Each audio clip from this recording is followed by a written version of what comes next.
Chantal Gilang, docteur Xavier Latouche, vous avez écrit un livre à 4 mains que vous avez appelé « 101 questions sexo, réponses et conseils ». Pourquoi ce livre ? Verba volant scripta manent, disait les latins, les paroles s'envolent, les écrits restent. Chantal Gilang a fait des émissions de radio sur DKL pendant 20 ans sur ce sujet et le risque était que ces sujets disparaissent, ce qui eût été dommage. Nous avons donc décidé de les réunir et d'y ajouter un certain nombre de questions qui n'étaient pas encore évoquées ou traitées, n'est-ce pas ? Oui, et alors ce qui a eu d'intéressant, c'est que lorsqu'on a comptabilisé le nombre de questions suite à l'idée géniale de Xavier, nous nous sommes rendus compte que nous n'avions pas le nombre de questions voulues. C'est-à-dire au départ, on voulait faire 100 questions. Et ce qui fait qu'en réalité, c'est Xavier qui a pris le relais avec des questions davantage orientées sexo, mais sexo du côté médical et sexo du côté chirurgical. Et pourquoi 101 questions ? Je faisais un peu référence au 101 dalmatiens. J'ai trouvé ça intéressant, rigolo. Il y avait un petit côté humoristique d'en rajouter une sur les 100. Il s'adresse à qui ce livre ? Il s'adresse à toute personne qui est entrée dans la vie sexuelle active. Donc, il va de l'adolescence au 4e âge. Et nous évoquons les problèmes d'ailleurs de la sexualité chez l'enfant et de la sexualité chez les personnes âgées, entre autres. Ceci étant, on s'est arrangé pour ne pas être... Nous sommes sérieux, mais nous ne sommes pas que sérieux. Et donc, il y a un petit peu d'humour, un peu de légèreté pour que ce soit un petit peu plus facile à accepter. Alors évidemment, ça s'adresse aux hommes, aux femmes et aux couples, puisque le rythme de mes émissions sur DKL, avec vous d'ailleurs aussi, Michael, et avec Myriam, s'oriente vers les problématiques sexo des femmes, les problématiques sexo des hommes, et également des couples. Et nous sommes allés, comme le dit Xavier, sur des traits parfois un petit peu plus légers et parfois même philosophiques.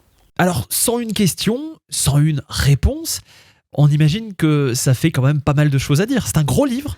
Non, on a voulu faire un format de poche, quelque chose qu'on puisse transporter facilement, qu'on puisse lire dans le train, dans l'avion, rechercher les questions qui vous intéressent spécifiquement, et toujours en évitant totalement, bien sûr, la vulgarité, en respectant totalement la réalité.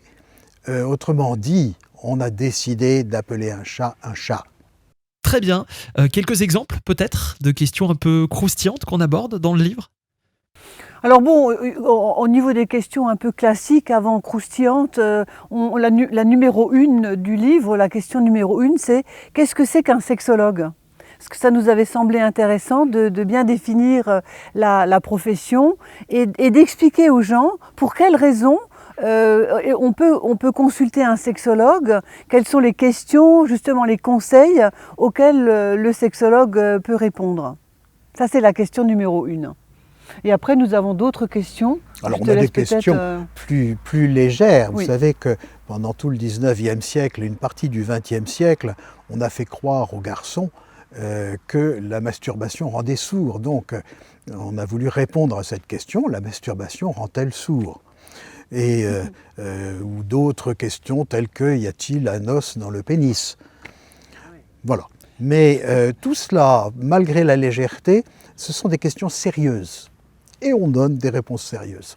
Et où il y a effectivement parfois des soucis un peu pudiques de la part des hommes ou des femmes à poser certaines questions. On a répondu par exemple à « Qu'est-ce qu'une femme fontaine ?»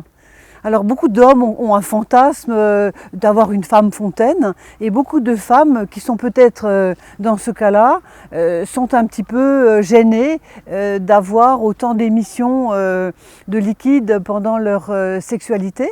Et nous avons répondu à ce type de questions également. Sur un plan à la fois psychologique, mais également sur un plan totalement physiologique. Ce qui fait l'intérêt, parce qu'on a une sorte de rebondissement de l'un et de l'autre par rapport à ce que peuvent se poser les questions sur le plan, les personnes sur le plan relationnel, psychologique, médical et chirurgical.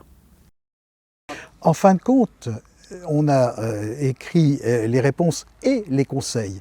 Il y a donc également des conseils, parce que beaucoup d'entre nous, nos enfants ou nos petits-enfants, vont chercher des réponses de la sexualité sur Internet. Et donc, nous essayons de les orienter pour qu'ils trouvent les bonnes réponses. Vous savez comme moi que sur Internet, on trouve tout et n'importe quoi, les bonnes et les mauvaises réponses. On peut glisser vers la pornographie, ce qui n'est pas souhaitable. Par conséquent, on donne également des conseils dans ce domaine, par anticipation. Merci. On rappelle donc le nom de cet ouvrage, 101 questions sexo, réponses et conseils, écrit par le docteur Xavier Latouche et Chantal Igilang, et paru aux éditions Cécile Langlois. Merci beaucoup. Merci. Merci, Michael.